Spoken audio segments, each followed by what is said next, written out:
Hello, U.S. history classes. Okay, so we're talking about the growth of the American West in this unit.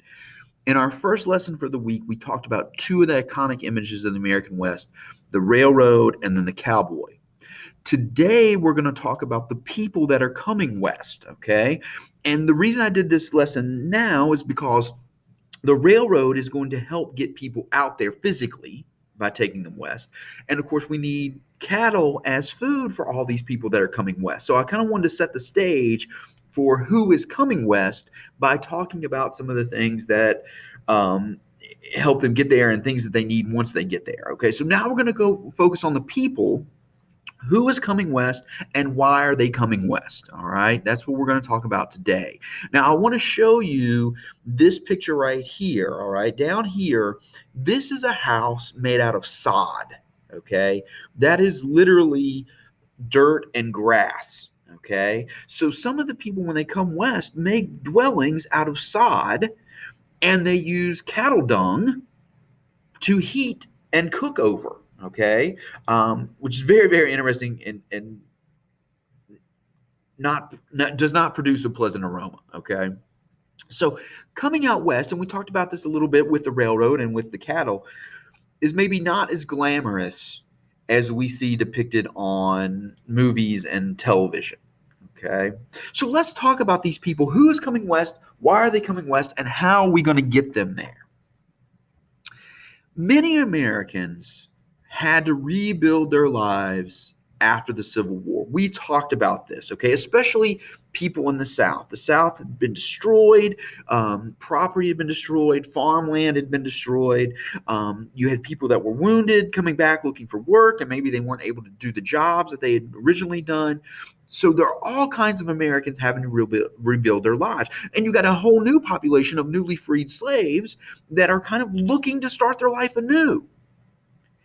And all these people are going to move west to do so.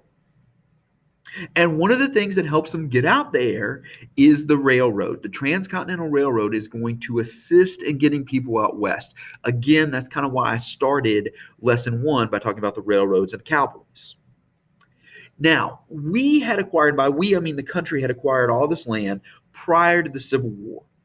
And we got all this territory out there, and we know that we want to get people out there. So the government offers some assistance to motivate people to move west. In 1862, the government passed the Homestead Act. Now, a couple things to point out, all right? 1862, the Civil War is going on, all right?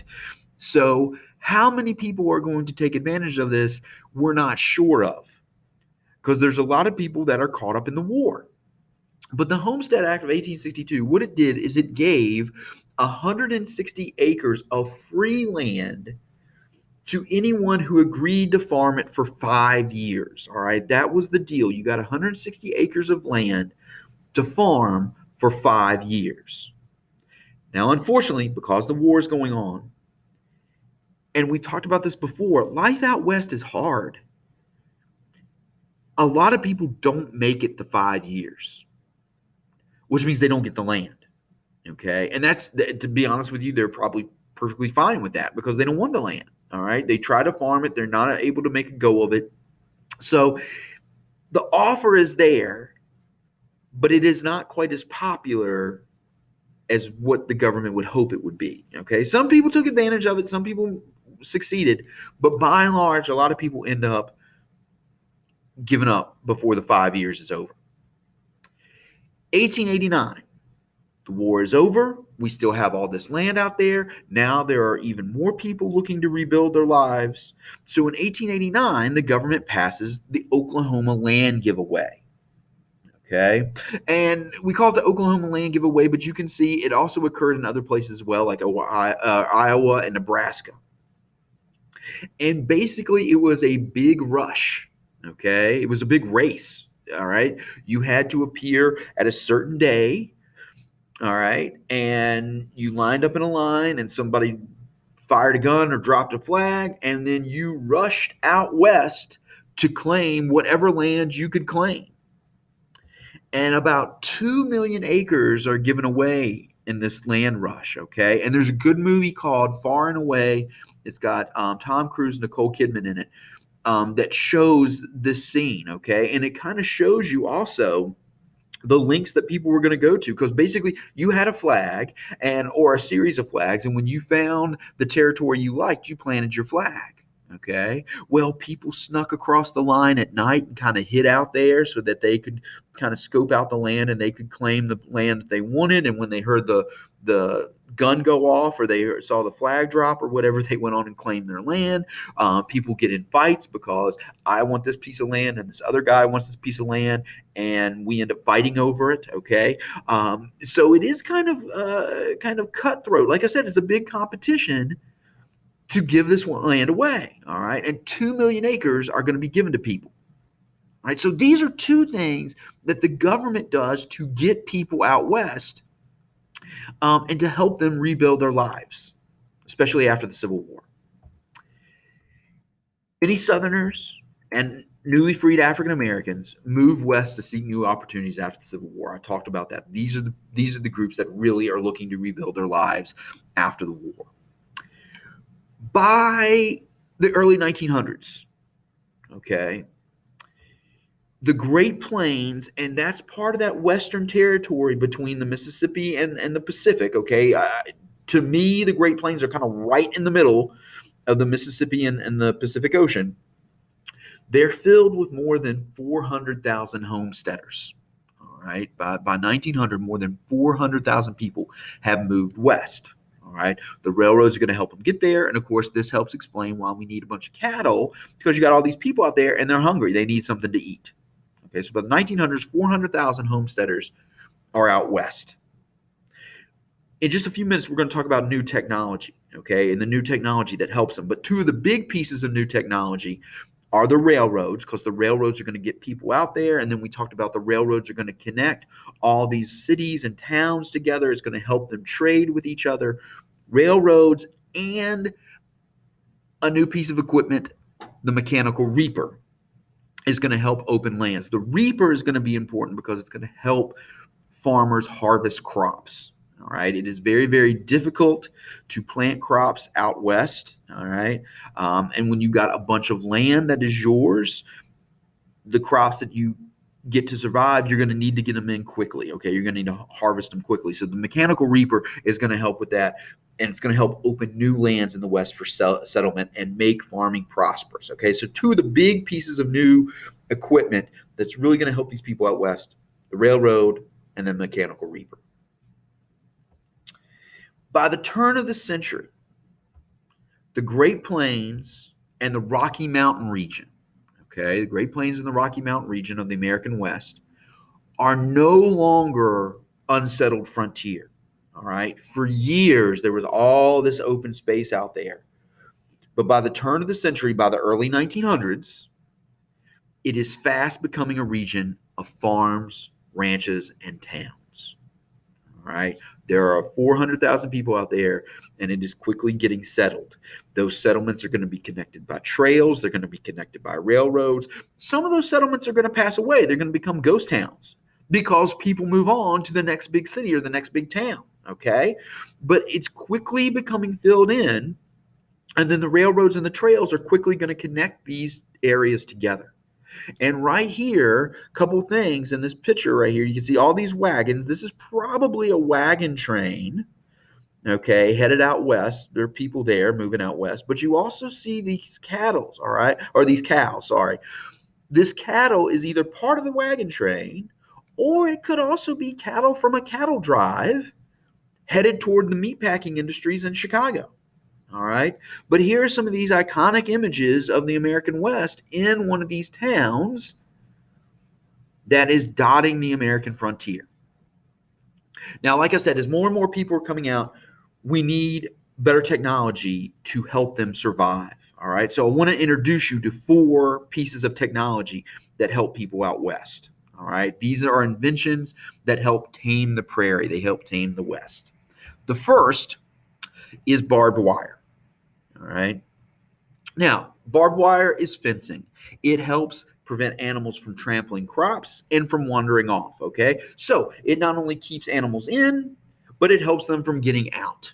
And we've already talked about barbed wire a little bit with the cattle drives. Barbed wire is going to spell an end to the cattle industry because as more and more people come out west and they start claiming the land, they start fencing it off, and this open range that the cowboys used to have to let their cows wander and graze and stuff begins to get closed in. Now, there are a bunch of different types of barbed wire. My personal favorite is this one right here that appears to have razor blades tied up in it. All right. Now, again, the thing about barbed wire, if you get stuck with barbed wire, do not struggle because the more you struggle, the worse it becomes. And you can really tear yourself up. This is why it's so bad for the cows. If cows get stuck in there, of course, cows, like I said, are not the most smart animal. They panic and they start to struggle, and it becomes much, much worse. So if you ever get caught up in barbed wire, do not struggle. All right. Or it can become worse. All right. So barbed wire begins the fencing process. It helps keep stuff in, and it also helps keep stuff out. Then we have the mechanical reaper. The mechanical reaper was developed by Cyrus McCormick, and it speeds up harvesting, which is very, very important with inclement weather, with bad weather. We talked about how a series of bad weather events help doom the cowboys. Well, as people move out west and they start to farm, like I said, it is difficult oftentimes because the ground out there is difficult. It is difficult to get crops going. So when you get a crop going, you want to be sure that you get it in quickly. So you need a machine like this to help harvest the crops quickly and get them in before bad weather sets in. All right. So the reaper is going to help with harvesting. All right. You're going to have a little quiz on this. All right. Be sure you know the reaper helps with harvesting because another key invention is the steel plow. The plow will help with planting. All right. As you can see in this picture, the steel plow is a piece of metal. It's got a very, very sharp end. You put it in the ground, and it can be pulled by yourself. It can be pulled by a horse. It can be pulled by a cow. And it digs the furrows. It digs the trenches through the ground that you put the seeds in. And this very sharp end right here, this very sharp point, helps cut through rock and dirt clods and roots so that you can get those seeds down in the ground so they can take root and grow your crops, okay? So the plow helps with planting. Think plow planting, PP. The reaper helps with harvesting, okay? The reaper helps with harvesting. The plow helps with planting. The other key invention here is the steel windmill. Now, windmills are used for a lot of things. Now, windmills are used to create power, all right? The wind moves this wheel right here, okay? And it can be tied to generators or whatever, and we're talking about wind power now. Well, back then, one of the things that windmills were used for is you can see kind of here going down, there's this little line right here, all right? Well, that is actually a drill. And as the wind turns this, okay, this is connected to the drill, and the drill is going in the opposite direction. And what that drill does is it pushes through the soil and through the rock, and it helps bring up water from underground. Windmills are going to help prevent crop dehydration by tapping into underground streams, which farmers can use for irrigation. Now, later on, like I said, they're going to be sources of power. We're going to find all kinds of different things that we can use windmills for. But here in the beginning, it's going to help dig through the ground and tap into that water and bring that water up for irrigation. So these are just four. We're going to add that to railroads, okay? Railroads are going to help get the people out there. Then once the people get out there, and remember, they're looking for opportunities to rebuild their lives, and there's all this land, and you have a lot of people coming from the South. And what do those Southerners know how to do? They know how to farm, all right? It's agriculture. You have a lot of former Confederates. You have a lot of former slaves coming out to the West. They know agriculture. They're going to try to farm out there, and they're going to need these inventions: barbed wire to help fence off their land, plows to help with planting, reapers to help with harvesting, and then these windmills to help dig into the ground and bring up water for irrigation. They're going to need these inventions to help with the farming process. Now, we've talked about how we get people out there. We talked about who is going out there and why they're going out there. In the next and final lesson for this week, we're going to talk about the different groups. We're going to talk about immigrant groups that are associated with this westward expansion and when they come and why they come. So that'll be the final lesson for this week, waves of immigration associated with westward expansion.